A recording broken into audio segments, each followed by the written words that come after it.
Good evening to our viewers and our special guests, Professor Joep Leerssen. My name is Joanna Urbanek. I am curator of the exhibition Fake for Real, a history of forgery and falsification at the House of European History in Brussels. Fakes do not belong only to our current era. Quite the opposite, they have a very long tradition. The exhibition presents falsifications throughout history, the interest behind them, their impact, and how they were ultimately exposed. We also reflect on how to build up our resilience against the attempts to deceive and mislead us.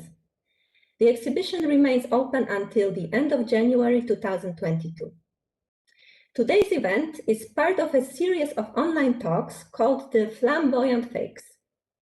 Together with the co-curator of the exhibition Fake for Real, Simina Badica, who will moderate the discussion, we thank you for being with us tonight to hear about the role of romantic literature in creating fake narratives tailored to meet romantic national need for heroic history. The House of European History has invited cultural historian and comparatist Joep Leerssen, Professor of European Studies at the University of Amsterdam, who also holds a Royal Netherlands Academy Research Professorship. He is the author of the Encyclopedia of Romantic Nationalism in Europe. His research concentrates on the development of European national movements. Professor Leerssen greatly contributed to our exhibition Fake for Real for the catalogue. To our viewers, feel free to pose your questions in the chat box. As always, we will make time for a Q&A following the lecture. Now I will hand over to our guest. And thank you, Anna, for a very kind introduction. And I can say hello to all of you and tell you how delighted I am to be with you and to be allowed to say one or two things about a topic that's very dear to my heart and which I think is also very relevant for historical and contemporary culture in Europe, and which I hope will also be sort of entertaining for all of you. So I'm going to spend the next half hour talking about what the exhibition calls Patriotic Fakes, and I'm going to share my screen with you. I hope that that works a little better than the muting the mic. Joanna, Simina, can you give me a nod if you can see the PowerPoint? Thank you very much. I'm going to take you back to the 19th century, the period of Romanticism. And Romanticism is, of course, a very complex word. If you go and have a nice dinner for two with violin music in the background and long lingering eye contact, you might call that romantic. But I'm looking at a much more historical sense of the word. And what I mean by it, I hope will become clear in the course of my talk. And I want to take you back towards the end of the second half of the 19th century to a book which I really enjoyed as a boy and which I read numerous times. It is Voyage au centre de la Terre, or A Journey to the Center of the Earth, a classic tale which nowadays is read mainly by young people, if it's read at all. And it describes the story of Professor Liedenbrock of Hamburg, who in an old book discovers a mysterious parchment inscribed with strange runes. This will guide an adventurous expedition to the deep underground caverns of the earth. But first, he has to decipher it, and that is not so easy at all. First, he has to transcribe the runes, and then he comes up with something that is totally illegible. He realizes it's a puzzle, it's a form of cryptography, and he rearranges the letters. Still doesn't quite work, but then he decides to read it backwards, and what he now sees is a form of 16th century vulgar Latin, how you should descend the Snæfellsjökull volcano in Iceland, and that is what Arne Saknussemm has done in the 16th century, and that is how you get to the center of the earth. At that moment, the adventures begin. So really the adventure comes in two stages. There are the dinosaurs and the explosions that the professor will encounter deep inside the earth. But the first adventure is to decipher this strange, mysterious parchment. With that, Jules Verne has coined a type. Professor Liedenbrock is the prototype of what I would call the adventure academic. This is really what tempted me to become a professor, because I realized not only could you solve fun puzzles and decipher coded messages, but it also led you to all sorts of exciting things, and it was cool. And so Dr. Van Helsing in the Dracula movies, or Dr. Henry Walton Jones, better known as Indiana Jones, and Professor Robert Langdon of Harvard University, professor of symbolology, have become a bit of a type, the man of erudition who knows his ways around books, but who also can use his knowledge in adventurous and exciting circumstances. Most of all, however, Professor Liedenbrock is what we would call a philologist. He deals with old books. He is capable of deciphering ancient runes and reading Old Icelandic, and he can crack cryptic languages. He is a wordsmith. Philology was a type of learning, book learning, that was really extremely cool in the 19th century. And people like Jacob Grimm and Wilhelm Grimm, the Grimm brothers, were leading lights in Europe as to how you could investigate the stories, the languages, the words of your cultural tradition. This is what we call philology. And it is no coincidence, therefore, that Jules Verne turned his Professor Liedenbrock into a German, because it was really in Germany that the great philologists, like the brothers Grimm, were active. As a philologist, Professor Liedenbrock's deciphering of the strange found manuscript is also the prototype of a frame story for adventures, where getting instructions from the distant past because they happen to be found in a book or somewhere unexpected set the heroes on their quest. So around the time of Jules Verne and afterwards, Robert Louis Stevenson made use of a similar map as the guiding principle of his famous adventure story Treasure Island, which many of you will know in the Muppet version, but which was really an adventure romance in the Jules Verne mode when it came out originally.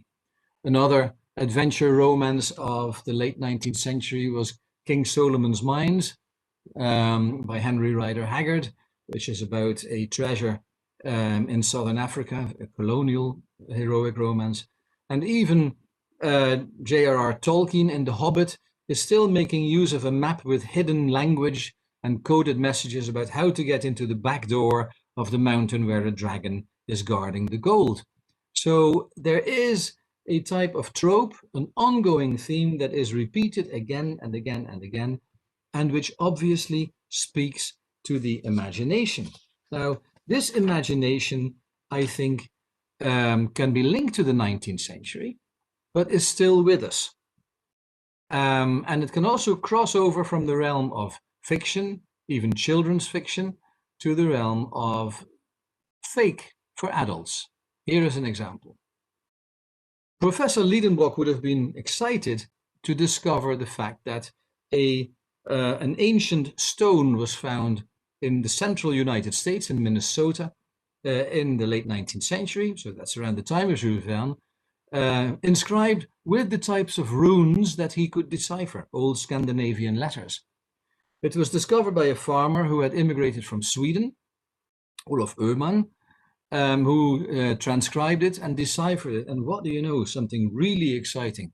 Not how to get to the center of the earth, but he said this stone was left in Minnesota by the ancient Vikings who had taken their ships to Greenland, and from Greenland all the way to America and up the St. Lawrence River and to the Great Lakes, and they had explored the interior of America as early as 1362. Now that was shocking, exciting, adventurous knowledge. This, of course, is not a children's story. This is a fake. This is a counterfeit. And we can more or less see now why Olof Öhman decided to claim that there were Vikings in Central America. There had, around this time, been a world fair, the World's Columbian Exposition in Chicago, which had been a huge, big cultural event for the Great Lakes area. And Denmark had sent a Viking ship all the way across the Atlantic Ocean and up the St. Lawrence River and into the Great Lakes to represent that country in the World Fair of 1893, 5 years before the runestone was discovered. So you might realize what made Mr. Urban go, Vikings in Minnesota. What is more, at the time, there was a bit of a craze in America for Leif Erikson, a Viking, a Nordic seafarer. And Americans like to think that he had discovered Newfoundland. And there's some reason to believe that there were Viking settlements in Newfoundland on the Atlantic coast. And this was nice for those people who didn't really like Spanish, who didn't like Columbus, who didn't like Catholics, because at the time the United States was fighting Spain over Cuba and over the control over the Mexican and the New Mexican and the Californian territories. And they were beginning an attitude of white supremacy. And it was very flattering to the American ego to think that they descended from blonde, blue-eyed Vikings rather than being discovered by a Catholic man in the service of the Spanish king and queen. So here we see how the same type of runic imagination in the same decades can lead either to children's fiction or to real-world fakes. It doesn't end in 1893. Although scholars immediately said, this is too good to be true, this cannot be real, and they found reasons to debunk and to expose the Kensington Stone. Recently, there have been programs on the History Channel and on all these entertaining, streaming services of exciting but not very trustworthy programs about the past, which picks up the idea of the Viking stone and which is refusing to go along with the debunking and says, well, it's a good story. And wouldn't it be nice to think that some people believe that there might be reason to say it's not altogether fake, and you get a bit of, post-truth muddying of the waters that, it would be sorry to just abandon the possibility. So what we have here, I think, is a contradiction, not so much between fake or real, as between fake or fiction. So Jules Verne never really meant people to believe that there really was an entrance to the center of the earth in Iceland, but Mr. Urban in Minnesota did want to convince his audience that this was a real thing. So we have, if you like, a threefold opposition: fiction, fact, or fake. And those are the three strands I would like to follow in the productions of found manuscripts, discovered manuscripts in the Romantic 19th century. Let's start with the fiction, because we started with Jules Verne and we'll see where Jules Verne got his ideas from. The notion that a novel starts with a device where somebody presents a found manuscript is extremely popular in the 19th century. We see the beginnings in a Polish-French novel, Jan Potocki's manuscript found in Saragossa, starting to be published in 1805. The Dutch historical novel De Roos van Dekama by Jacob van Lennep uses it. All historical novels begin with a manuscript found in an attic.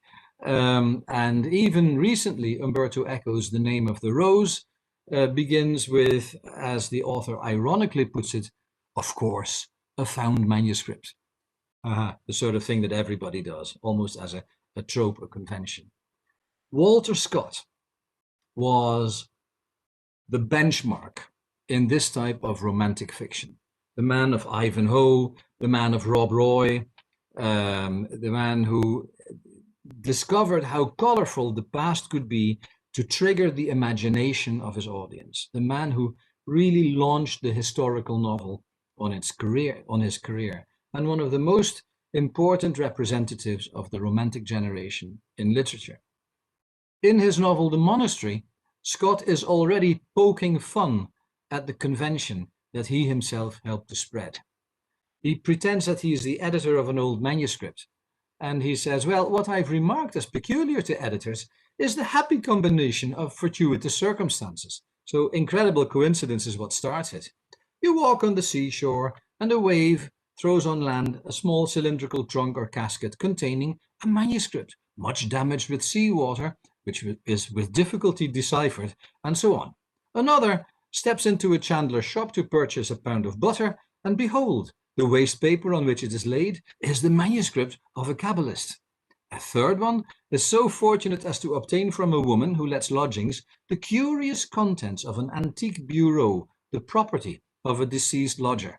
So Scott is already poking fun at the sort of manuscript that Professor Liedenbrock finds 40 or 50 years before Jules Verne is using that trope. So it's already a bit of a meme by 1830.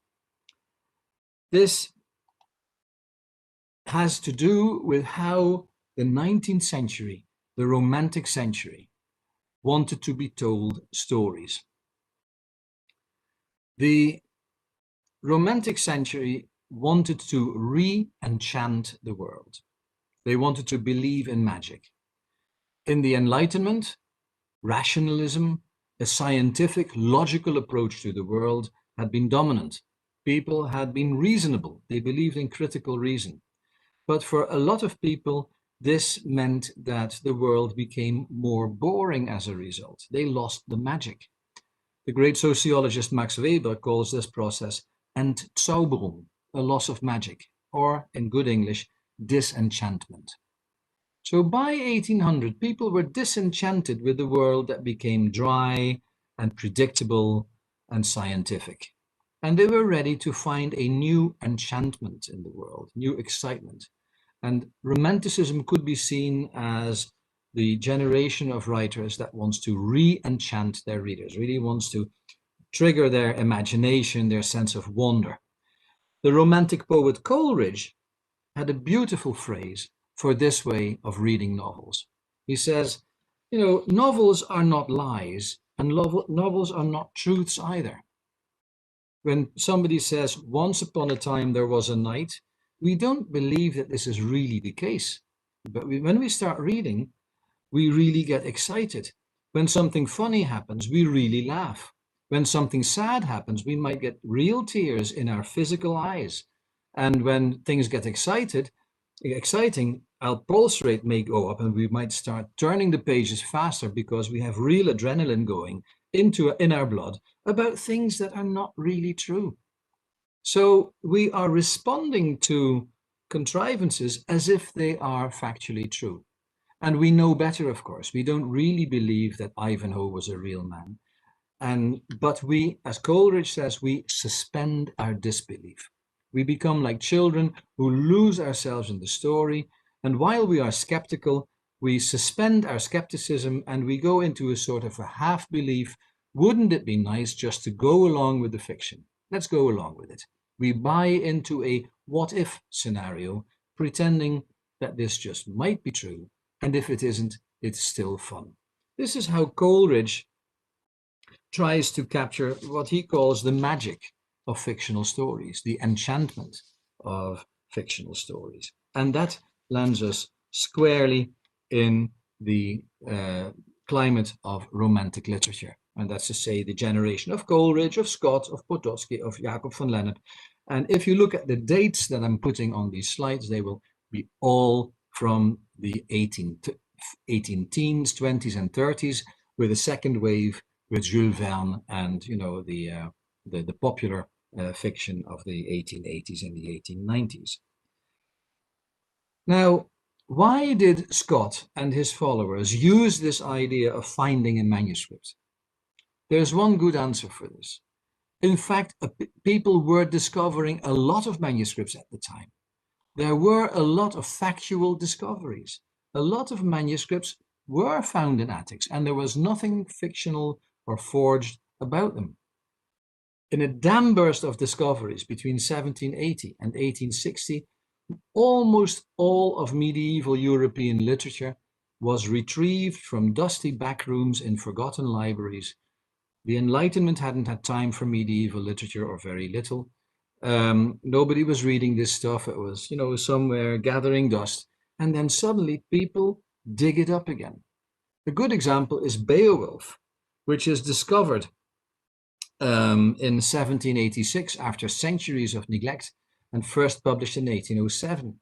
Or the Chanson de Roland, the national epic of France, about a general of Charlemagne who fights against the Muslims in Spain, which was found in the Bodleian Library in Oxford in 1836 by a sort of an Indiana Jones guy who was sent from France to England to look for these types of manuscripts.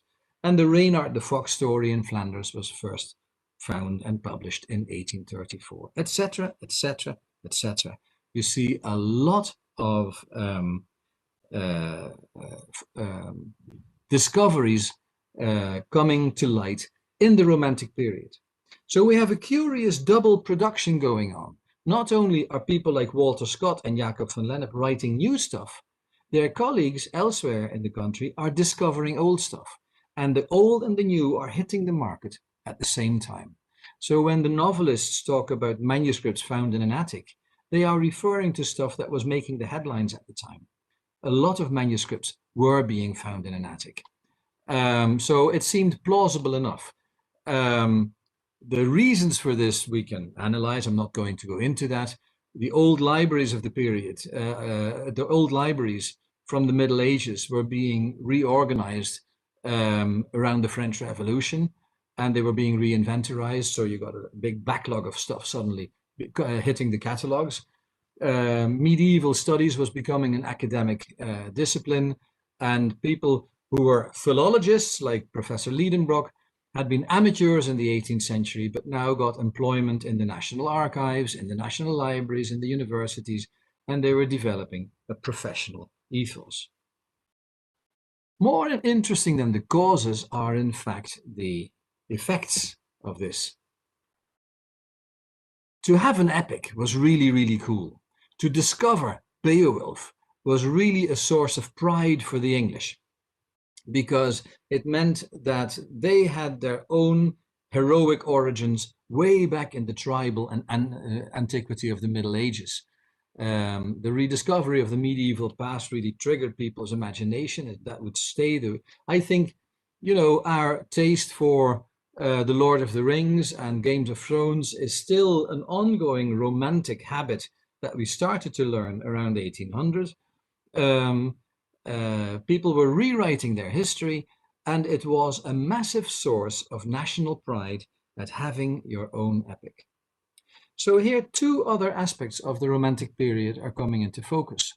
One is the notion that the past is important and the past is exciting, that you have to know your past and you have to investigate it, and that somehow the roots and your ancestry are really what defines your identity. And secondly, such a thing as national pride. This is the period after Napoleon when a lot of cultural communities in Europe were vindicating the fact that they had an identity, they had a historical track record, they were nations, and as nations they had a right to self-determination.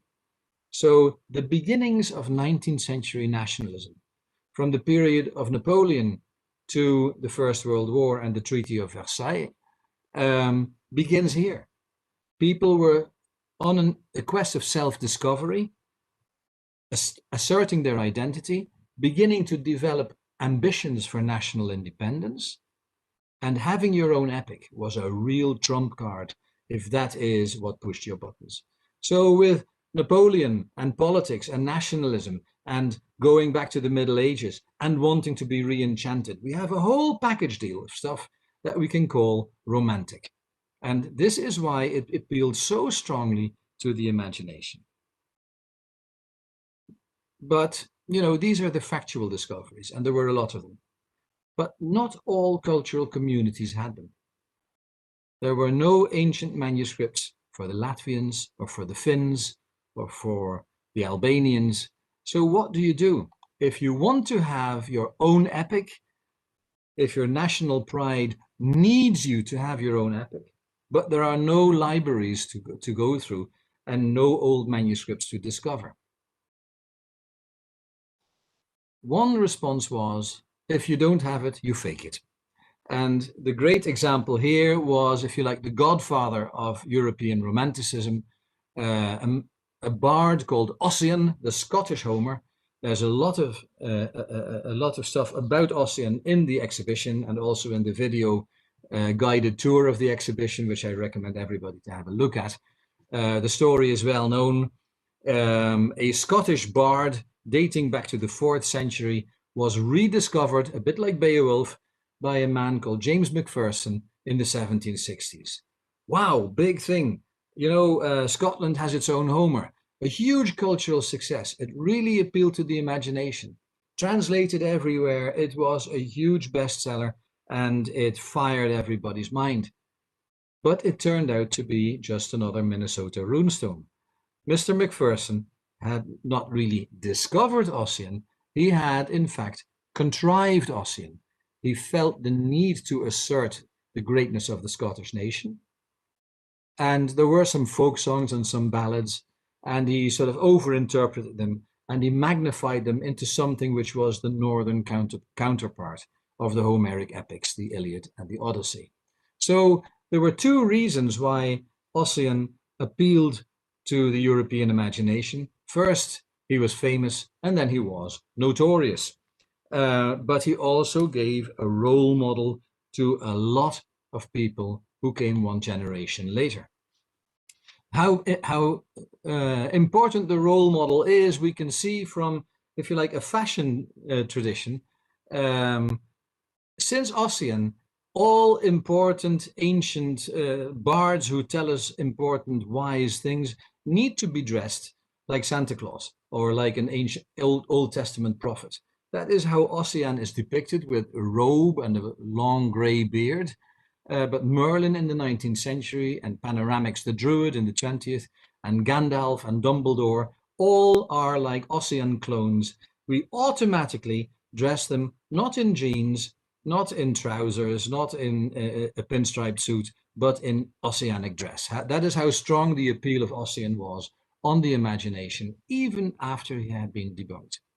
Another legacy for Ossian is that he really is the godfather of the romantic taste for gloomy scenery, stormy mountaintops, visionary bards saying, you know, mysterious things. This is in the 1760s quite new. And the romantics, Walter Scott, Coleridge, everybody else would, you know, set their adventures in gloomy scenery with things going boo around the corner, storms on mountaintops. Awesome nature, that sort of stuff. All the way to the science fiction of Alien and Blade Runner, we have this taste for, you know, the scenery that's not quite in your comfort zone anymore. And we owe all of that to Ossian. Ossian also became a role model for romantics who said, well, if we don't have an epic, we'll just produce it and make it to order.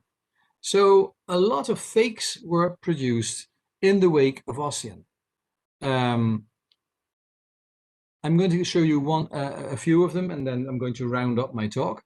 And some of these are also presented very well in the House of European History and in the online tour.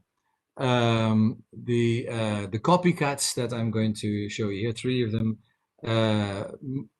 The first and maybe most interesting of them is the famous Queen's Court manuscript from the Bohemian lands, which was discovered in 1817 or thereabouts, and only very gradually were people convinced that it was another Minnesota runestone, that, you know, the man who discovered it had in fact fabricated it. This uncomfortable truth, which was, if you like, a new disenchantment. People were enchanted romantically by, wow, we Bohemians go back to the Middle Ages. And even in the 13th century, we were already writing songs about how we beat the crap out of our enemies and, you know, how we stood up against the Germans and all the others, which was very inspiring for Czech nationalism. Then they had to say, no, we Bohemians are in fact faking it, which was not nice. It was not easy to accept. A lot of people were unwilling to accept it. And duels were fought and blood flowed in the streets of Prague about the question, is this manuscript real or fake? So it became a very bitter bone of contention in Czech culture. in the 19th century. It provoked a lot of skeptics, but it also inspired a lot of artists and composers who were using it for operas and paintings and statues. So people were inspired by it, regardless of the fact whether it was real or false. So it didn't quite work as a fact. It wasn't fake, but people didn't want to accept it. But it worked, if you like, as a fiction, as a sort of great imaginary idea of how the Bohemians might want to look at themselves, as a sort of a daydream of national history.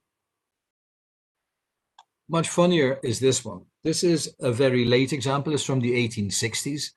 It is an ancient chronicle, which in strange runes, almost like the parchment of Professor Liedenbrock, you first have to decipher it, and then you have to make sense of the Frisian language. It describes the ancient history of the Frisians, really, really long ago. Before the Romans and before the Greeks, there were the Frisians. And what do you know? The Frisians civilized the entire world. There was, in fact, the nephew of a chieftain called Tony was sent out because he was difficult to maintain at home, and he went to the Mediterranean, and he was so useful in civilizing the Mediterranean people that nephew Tony became a god, and nephew Tony was Latinized to Neptunus. So here we can see that this is obviously a bit of a prank. They weren't quite serious about wanting to hoodwink the world. In a way, they were poking fun, the way Walter Scott was poking fun at the fashion for found manuscripts and ancient epics. But what do you know? Some people didn't get the joke, and they really believed it. And to this day, there are some people who believe in the truth that the ancient Frisians are the only survivors of the lost continent of Atlantis, and that they have civilized the entire world. The Nazis believed in it for a while, but then Nazis tend to believe in anything. So, but there you go. This is another midway part between fact or fake. It's the prank. It's this haha, I was only joking pretend epic. But even by the end of the 1870s, at the time when Jules Verne was active, at the tapering end of Romanticism, an edition was brought out by a Serbian field worker called Verkovic, who had noted down ballads in the Rhodope Mountains in distant southeastern Europe. And what do you know? These ballads went back to ancient Greece, and they had parallels with Sanskrit, and they described the invention of winemaking, and they reflected a really ancient primordial Indo-European civilization, a bit like the Bhagavad Gita or the Rig Veda of the Indian subcontinent. And therefore it was known as the Slavic Veda, the Veda Slovena. You will not be surprised by now to hear that this was yet another fake. So, there were as many fictions and as many factual real discoveries and as many fakes. And what we have then is, in a way, a dilemma. How to establish the reality or not of these discoveries in the romantic 19th century between the three Fs, fiction, fact, or fake.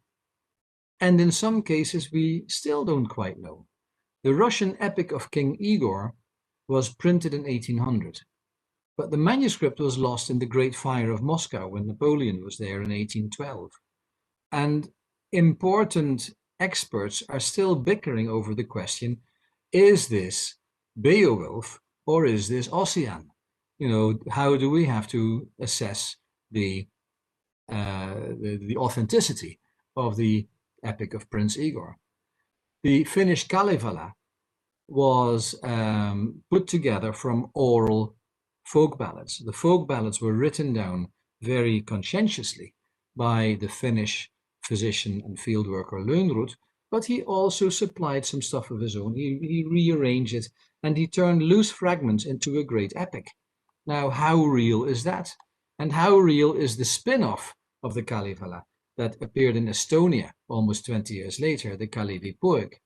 And the same question can be said of the Breton ballads that were collected by Versard de la Ville Marquée. Again, 1830s, 1840s were in the middle of the Romantic decades. But the takeaways I would like to give you from this in conclusion are twofold. You can see from the dates that the discovered manuscript is a 19th century craze. It coincides with the period of nation building after Napoleon, when a lot of European cultural communities were asserting their national identity and stating their claim on that basis to achieve self-government. And it also coincides with Romantic historicism and the taste for the medieval and the ancient.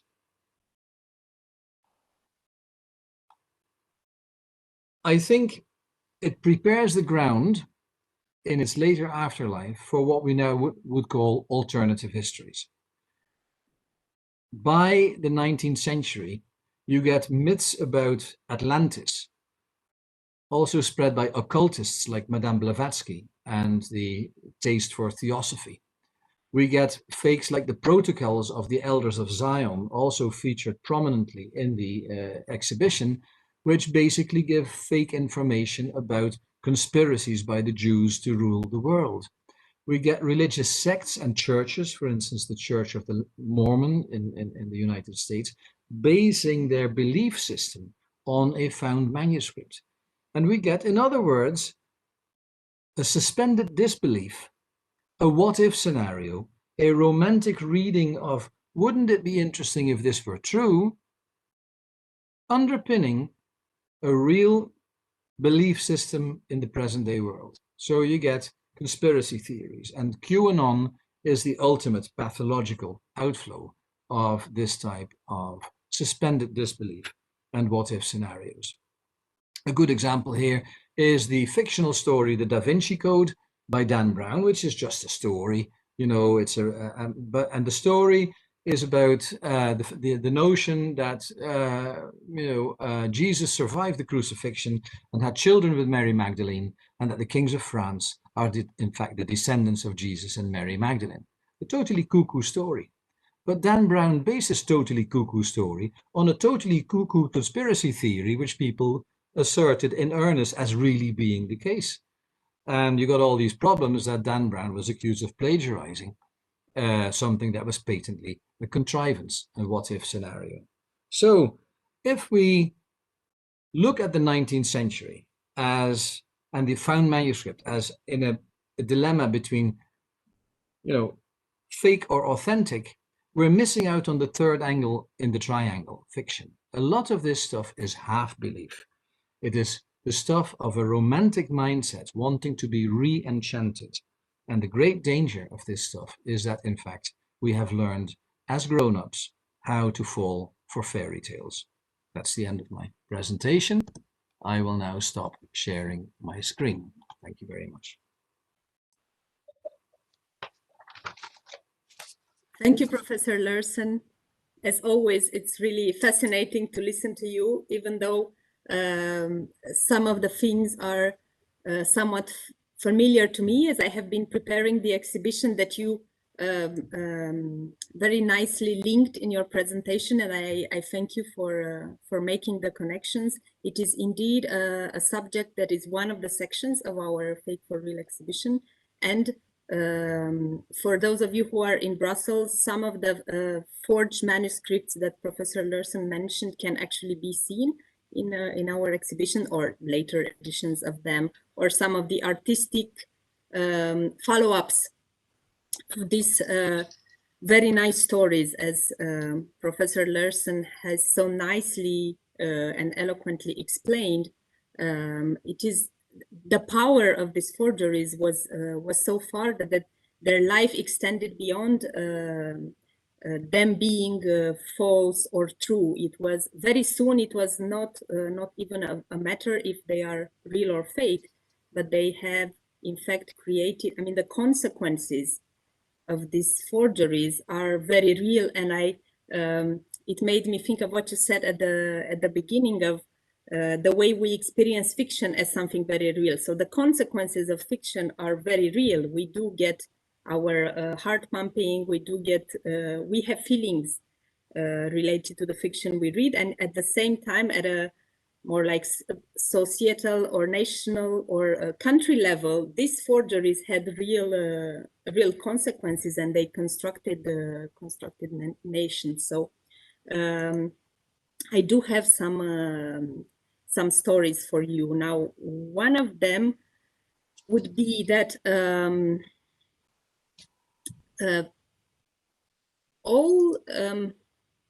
I'll start very simply. For historians who are trained in more of a national paradigm, these stories are more or less known, or you encounter them at some point in your studies, even if you are not maybe a scholar of modernity, of nation building. So you stumble onto them.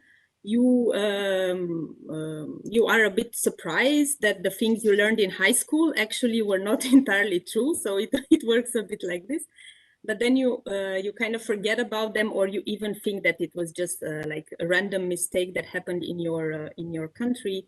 What is nice in what you presented, and actually in one of the projects that you have been involved with, one of the projects that you coordinated, I'm sorry, at this Encyclopedia of Romantic Nationalism, is that you actually see that these were European widespread phenomenon.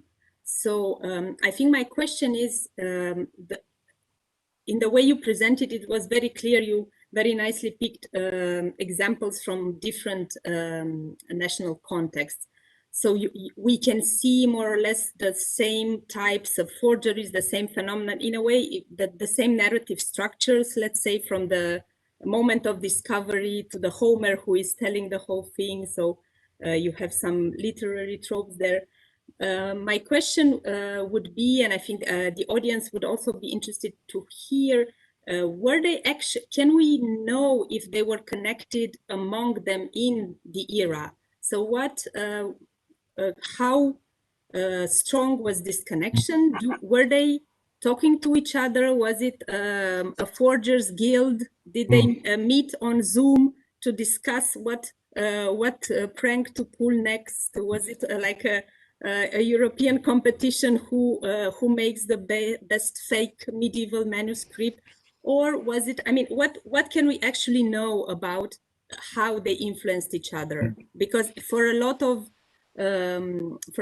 topics in your Encyclopedia of National Romanticism, you actually do show these connections, which are very interesting. Yeah. Thank you. That is a really interesting question, and it goes to the heart of the matter. To begin with, I think it is important to show that this is a pan-European phenomenon. A bit like Romanticism. You know, Romanticism can be encountered in a lot of European societies, of course, more among the literate and elite portions of society, but they all you know, get the idea, and basically all of Europe goes romantic. But sometimes you know, we don't realize to which extent we are part of a larger whole. Part of nationalism involves believing that your nation is special. And we forget that there's nothing special about thinking that you're special. Everybody thinks they're special. So this is the paradox of universal exceptionalism. For that reason, we tend to look at the developments in one nation as being somehow unique. And so a nation might be very embarrassed about the truth or false question, and it becomes a matter of national pride. But if you say, hey, everybody had the same thing, it becomes a less politically fraught question. Did these things happen all over Europe because everybody was inventing the same wheel, or did they actually copy each other? Yeah, I think there's a bit of both. There was definitely a fashion that was spread communicatively by people inspiring other people about the importance of discovering and printing manuscripts. So, for instance, when the papal library in Rome was nationalized by Napoleon, there were letters going out to all the literati, and they were printed in magazines saying, we have found Tannhäuser, Lohengrin, and Reynard the Fox in the papal library. We need to publish this stuff. Let's have a subscription that we can do this. And there was actual collaboration. There was also a sort of jealousy at work. Reynard the Fox was found in a Flemish, a German, and a French version. Who had the original and who had the copies? So the French and the Germans were competing, saying, our Reynard is oldest. No, our Reynard is oldest. And the Edda was likewise contested between the Danes, the Swedes, etc. So that is a form of communication. In a way, McDonald's and Burger King help each other to make better hamburgers, if you like. So there's a way of interacting by competing. The fashion for collecting ballads and writing down ballads, and the belief that these ballads were the fragments of an ancient epic, that's a European story which is shared. That's the message of Macpherson that never went away. The Grimm brothers take it over, and people in Brittany, like La Ville Marquet, people in Finland, and people in Estonia, and people also in the Slavic world believe that when they write down ballads from the peasantry, they are hitting ancient, archaic stuff, and they can put that together, like the finds in Pompeii, into reconstituted in what it must have been like long ago. So that is a communicated mindset. The real forgers, of course, do not share their secrets. It's not as if it would be a nice conspiracy theory to think that there was an association of forgery incorporated, where Hanka in Bohemia was communicating with Verkovic in Serbia saying, I found a cool new way of, faking ancient ink and making parchment look old. I think everybody was, when they went out on a limb, they worked from a shared motivation. They all had this overriding need. It has to be there. It cannot be that this doesn't exist. Everybody has it. It is an anomaly that we don't have it. And they almost have felt justified in saying, well, if I bent the rules a little bit, I might have been factually wrong, but morally I was right, because there must have been so this what if, fiction scenario. I think everybody shared that as well. Everybody read Walter Scott, and everybody was a romantic. So it led people to develop the same individual private vices of forgery in their own little, attics to do this, because the mindset was parallel.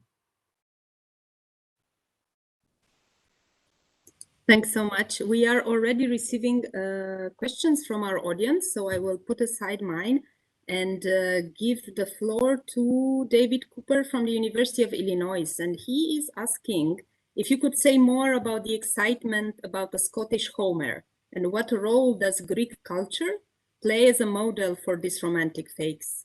And this is, I started with this one because that was already among my questions. You mentioned Homer and Ossian, and Homer, and what a model this became. I never really thought about also the fashion model that they established, but I guess the question still is, why Homer? Why has this proven such a fertile model? Excellent question. I passed over it rather glancingly, and I thanks for the opportunity to explain the power of Ossian and the power of Homer. By 1750, Homer was the big bang of culture. And the big question was, Homer was possibly the greatest poet that ever lived. All the later poets, Virgil, Milton, Camões, everybody who wants to write an epic imitates Homer. Homer is the benchmark. How come that out of the primitive darkness of the ancient past is a guy who is already perfect? So how did Homer learn the tricks of the trade? How come that the first appearance of literature, everything is already in place? This was something that was really preoccupying thinkers in the course of the Enlightenment. It's really at the heart of the philosophy of Giambattista Vico, who was extremely important in the background.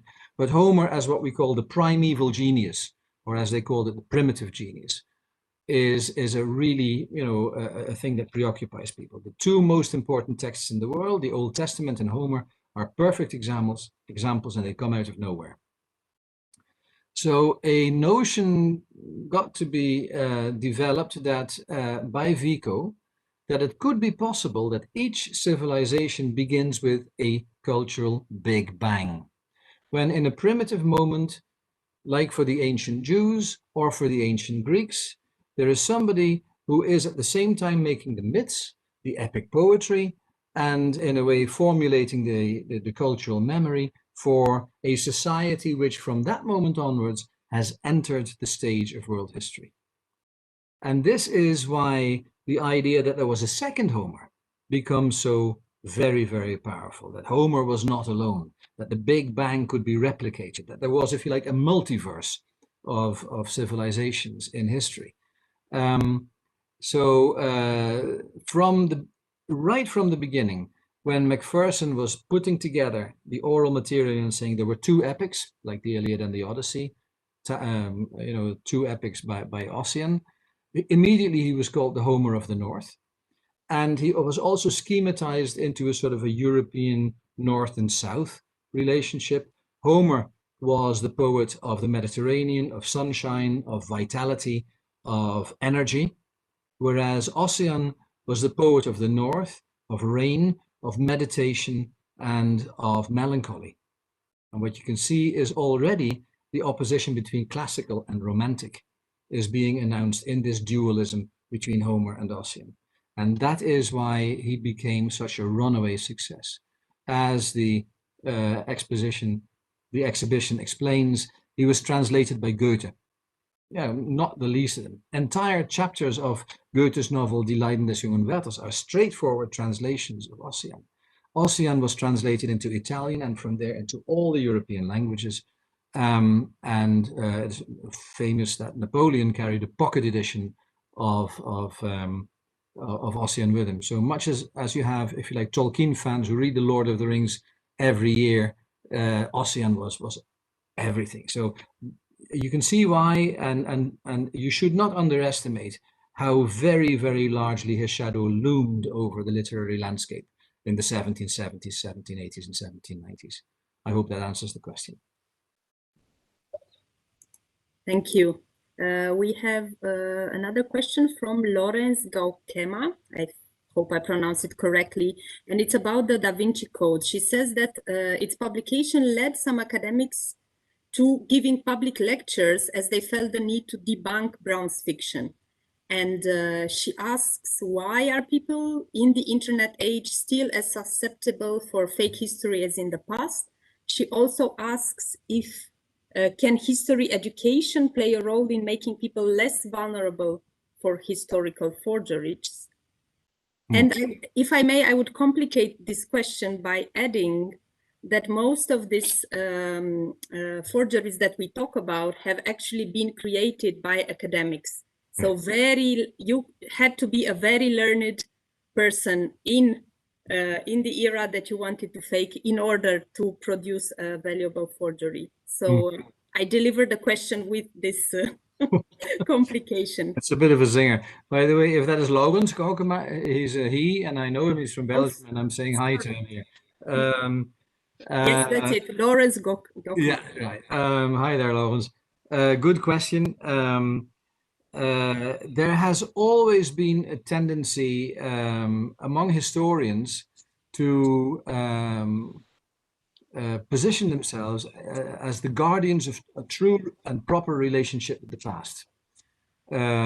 Historians have taken on this social position that they can justify and explain how present-day society should relate to its past. I think that's a bit of an overreach. I think it is necessary for academics to combat stupidity and to combat mistakes. So that is what Wissenschaft and what academic science is for, that you can debunk. But you cannot tell people what to believe and what not. And certainly because very often people just accept the story because it is satisfying. It appeals to the imagination. It is aesthetically pleasing. And people like the idea that maybe there's a happy end to the crucifixion, that Jesus survived and that he was woman friendly, etc. You know, wouldn't it be nice if it was like that? Wouldn't it make the world that much nicer? So people like to have the comfort zone of what if beliefs. And historians can say, yeah, sure, but it's not the truth. Of course they have to say that. The way medical people will have to say that a belief in herbal remedies and food supplements might not actually heal you if you have an infectious disease.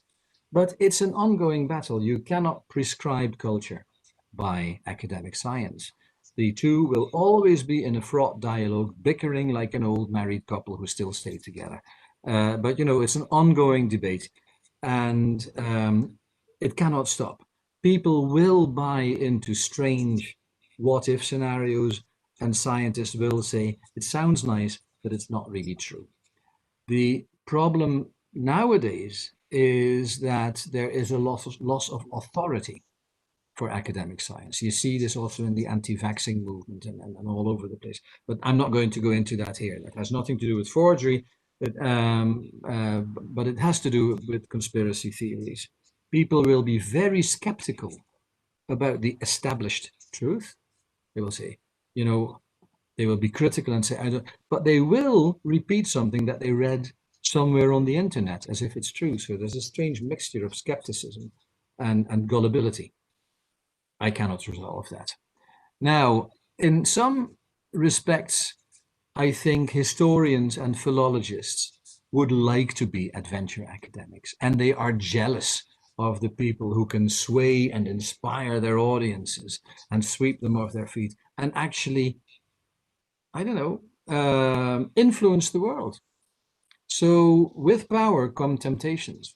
And I think very often a lot of these people lose or you know, break their professional ethos and use their expertise from this desire to actually make a difference.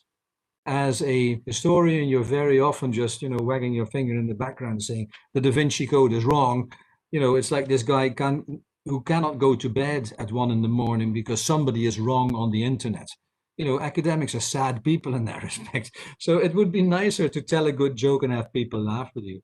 This is a standing temptation. And of course, the only forgeries that work have to be made with some credibility. So there might have been a lot of forgeries that were so stupid that they never even became historical. So it's self-selecting in a way.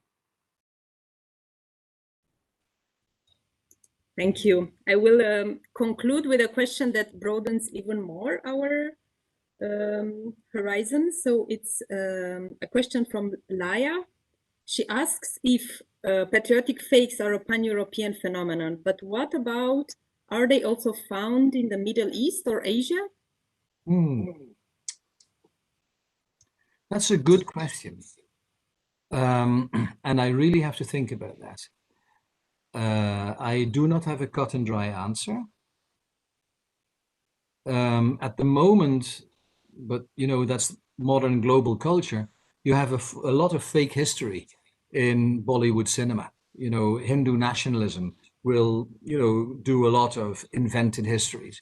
But, you know, that's basically part of popcorn culture in the 21st century. So let's not talk about that. America is certainly part of the pattern. I began with Minnesota, and the Book of Mormon is actually one of the most interesting examples of this romantic re-enchantment, if you like, and the return of religion. So America is part of a European romanticism in this respect.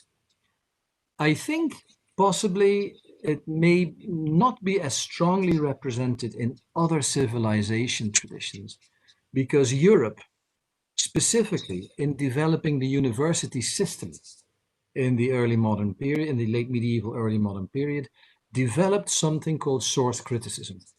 In the Renaissance, the famous donation of Constantine was debunked as a forgery. And the whole beginning of academic science, as we know it in the European institution of the university, is predicated on assaying the veracity of documents and on doing what we call source criticism.